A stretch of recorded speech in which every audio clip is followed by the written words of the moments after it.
अब तक आपने देखा, एक विद्याधर आया राजसभा में और सुनाई एक डरावनी सच्चाई। राजा मृगांक की पुत्री विशालवती, जो शेणिक की होने वाली रानी है, दुष्ट राजा रत्नचूल के आतंक से घिरी है। सारी सभा भयभीत, पर तभी गूंजी एक ललकार। जंबू स्वामी ने अकेले ही उस बलशाली आकाशगामी शत्रु से लड़ने की चुनौती स्वीकार कर ली। क्या एक भूमि गोचरी बालक हरा पाएगा हजारों की सेना वाले विद्याधर राजा को? देखिए आगे क्या होता है इस महासंग्राम में। जंबू स्वामी उस विद्याधर के साथ विमान में बैठे और थोड़ी ही देर में केरलपुर पहुँचे। वहाँ पहुँचने पर उन्हें मालूम हुआ कि राजा मृगांक तो अभी भी किले में डर के मारे बैठा हुआ है और रत्नचूल की सेना चारों ओर से डेरा बना चुकी है। ये हाल देखकर जंबू स्वामी दूत का भेष धारण कर रत्नचूल की सेना में गए और बिना किसी से डरते हुए सीधे राजद्वार पर पहुँचे।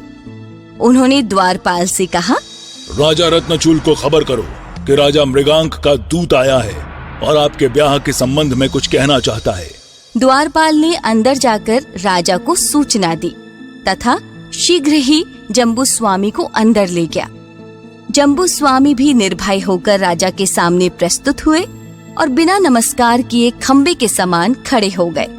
ये डिठाई देखकर रत्नचूल राजा बोला, अरे असभ्य पुरुष, तुझे किस मूर्ख ने दूत बनाया है? तुझे दूत का व्यवहार तो कुछ भी मालूम नहीं है।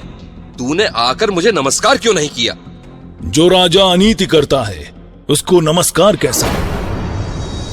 अरे बालक, भला तुझे क्या हवा लग गई है? कह तो सही, मैंने क्या अनीति की है? बालक जानकर मैं तो तुझसे कुछ कह नहीं रहा हूँ, परंतु तू उल्टा मुझे ही दोष दे रहा है। जब राजा मृगांक ने अपनी कन्या को श्रेणिक राजा के लिए देना निश्चय कर लिया है तो वो तुम्हें कैसे दी जा सकती है? ये बात अपयश की होगी। पहले भी रावण, कीचक जैसे अनीतिवान पर स्त्री लंपटी राजा हुए हैं। वो इस भव में दुख और अपकीर्ति सहकर नरक आदि दुर्गति को प्राप्त हुए हैं। इसलिए हे विद्याधर श्रेष्ठ, इस हठ को छोड़कर अपने देश में जाओ और सुख से राज्य करो। लड़कपन मत कर। अभी तुझे मेरे पराक्रम की खबर नहीं है, इसलिए बिना विचार किए ही ठीठ होकर बातें कर रहा है। मैं आज ही मृगांक को बांध कर उसकी पुत्री से विवाह करूंगा। जगत में हजारों स्त्रियां हैं, तुम्हें इसी कन्या से क्या साध्य है, ये हम नहीं समझ सके।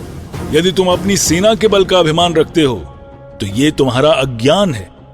अभी भी कुछ नहीं बिगड़ा। श्रेणिक राजा के पास जाकर अपनी क्षमा मांगो, इसी में तुम्हारी भलाई है। अब बस, बहुत हुआ।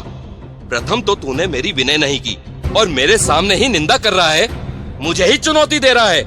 इसे अभी बाहर लेकर जाओ और मार डालो। यह आज्ञा होते ही सुभट लोग जंबू स्वामी को पकड़कर बाहर लेकर आए और मृत्यु क्षेत्र की ओर लेकर गए। वहां उन्होंने जंबू स्वामी के ऊपर शस्त्र से प्रहार किया। तभी जंबू स्वामी ने अपना बचाव करते हुए उसी शस्त्र से उन सुभटों को पलट कर मारा। 10-12 सुभट तो यहाँ वहाँ गेंद की तरह लुढ़क गए। अब जंबू स्वामी इस प्रकार लड़ने लगे मानो उन्होंने सिंह का रूप धारण कर लिया हो। वे अपनी दोनों भुजाओं से एवं लातों की मार से कितनों को तो यमपुर पहुंचा रहे थे तो कितनों को घायल कर रहे थे। इस कारण वहां के सभी सैनिक जंबू स्वामी के ऊपर एकदम टूट पड़े। एक तरफ जंबू स्वामी अकेले थे तो दूसरी तरफ अनेक योद्धा थे। तभी गगनपति विद्याधर ने अपनी तीक्ष्ण खड्ग जंबू स्वामी को अर्पण की। फिर जो हुआ वो कल्पना के परे था। जंबू स्वामी ने खड्ग से चारों तरफ से योद्धाओं को मार मार के गिरा दिया। योद्धाओं के शस्त्र स्वामी पर वृथा ही पड़ रहे थे और जंबू स्वामी उस सबसे बड़ी चतुराई से बच रहे थे। जंबू स्वामी ने ऐसी सावधानी से व चतुराई से युद्ध किया कि रत्नचूल के योद्धा उनके सामने ठहर नहीं सके। कितने तो योद्धा डर कर भागे और रत्नचूल के पास चले गए। इस तरह जंबू स्वामी ने 8000 योद्धाओं को तितर बितर कर दिया। ये सब अतुल पराक्रम और अपनी सेना की दुर्दशा देखकर स्वयं राजा रत्नचूल क्रोधित होकर जंबू स्वामी के समक्ष युद्ध करने के लिए आया। इधर राजा मृगांक के दूतों ने गढ़ के ऊपर से ये सारी घटना देखकर राजा से कहा, हे देव, आपके पुण्य के उद्देश्य से कोई महापुरुष आया है जो शत्रु की सेना को दावानल के समान नष्ट कर रहा है। वो आपका कोई बंधु है या पूर्व जन्म का मित्र है या श्रेणिक राजा ने किसी वीर योद्धा को भेजा है, ये पता नहीं, लेकिन वो अकेले ही बड़ी चतुराई से युद्ध कर रहा है। इन वचनों को सुनकर मृगांक राजा के शरीर में आनंद से रोंगटे खड़े हो गए। तब वह अपनी सेना को तैयार कर युद्ध के लिए नगर से निकला। युद्ध भूमि में आकर राजा मृगांक ने जम्बूस्वामी को अभिवादन कर कहा, हे नाथ, आप रत्नचूल का सामना करें, मैं सैन्य को देखता हूँ। युद्ध भूमि में सेना के बाजों की ध्वनि सुनकर राजा रत्नचूल ने अपने मंत्री से पूछा, यह किसकी सेना है? महाराज, यह राजा मृगांक सहाय पाकर सैन्य सहित आ रहा है। अब चूहा बिल से बाहर निकला है, देखता हूँ उसे कौन बचाता है। इस तरह दोनों तरफ की सेनाओं में भयंकर युद्ध शुरू हुआ। हाथी हाथियों से, घोड़े घोड़ों से, रथ रथों से, विद्याधर विद्याधरों से परस्पर भिड़ गए। वीरों का जोश बढ़ने लगा और कायरों के हृदय फटने लगे। इस प्रकार नीतिपूर्वक युद्ध होने लगा।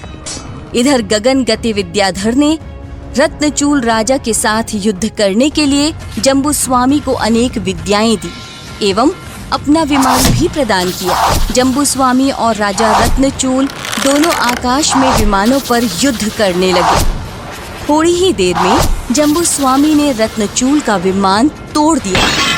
जैसे ही रत्नचूल दूसरे विमान पर चढ़ने वाले थे कि स्वामी ने आकर जोर से मुष्टि प्रहार किया, जिससे रत्नचूल राजा भूमि पर गिर गया।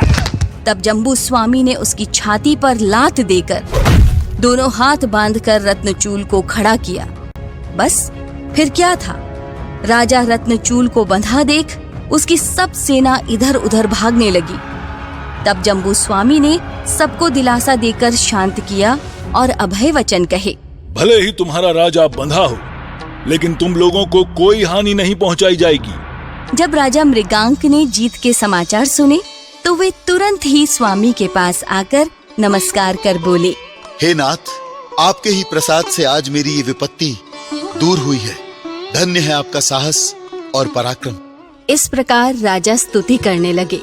चारों ओर दुंदुभी बाजे बजने लगे, जय जय की ध्वनि होने लगी, पुष्प वृष्टि होने लगी। यहाँ तो ये खुशी हो रही थी, लेकिन वहाँ स्वामी कुछ और ही विचार कर रहे थे। हाय, जब एक ही जीव के मारने से बहुत पाप होता है, फिर तो मैंने आज अगणित जीव मार डाले हैं, कितनों को घायल किया है, दुखी किया है। मुझे इसका प्रायश्चित करना चाहिए। कर्म 8 मारने थे, 8,000 को मारा। कैसा पाप हुआ है मेरा, कैसे पाऊं छुटकारा। महावीर का वीर वही है जिसने अंतर शत्रु मारा।